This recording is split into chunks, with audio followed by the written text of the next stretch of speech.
الحمد لله رب العالمين والصلاة والسلام على سيد المرسلين أما بعد فأعوذ بالله من الشيطان الرجيم بسم الله الرحمن الرحيم আল্লাহ পাকের সর্বশেষ নবী আখির নবী হুজুর কুল্লু সাল্লাল্লাহু তাআলা আলাইহি ওয়াসাল্লাম ইরশাদ করেছেন যে কোনো ব্যক্তি যদি আমল করে প্রত্যেকদিন অধিকারী দরুদ পাঠ করে আল্লাহ তাআলা তার ওই দিনের সমস্ত গুনাহ ক্ষমা করে দেন সুবহানাল্লাহ।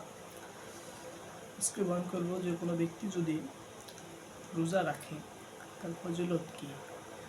কোনো ব্যক্তি যদি একদিন রোজা রাখলো আল্লাহ তাআলা তাকে জাহান্নাম থেকে ৭০,০০০ দূরে রাখবেন সুবহানাল্লাহ।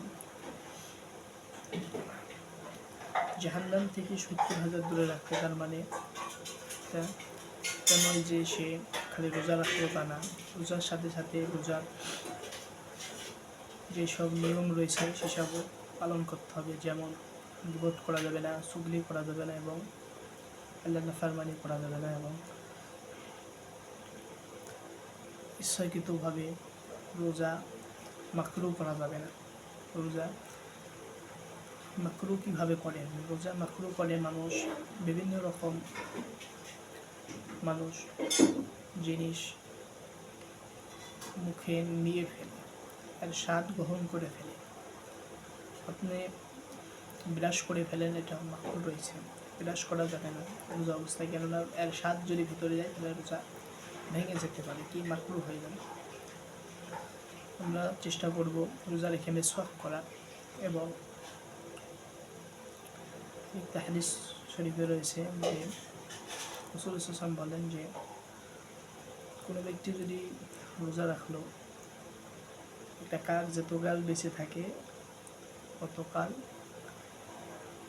পর্যন্ত জাহান্নাম থেকে সে দূরে থাকবে সুবহানাল্লাহ।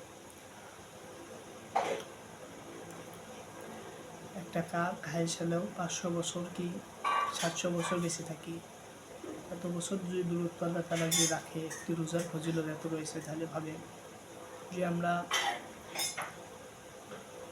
4-5টা কি পুরো মাস যদি আমরা রোজা রাখি তাহলে কত দূরত্ব আমরা থাকবো জাহান্নাম থেকে।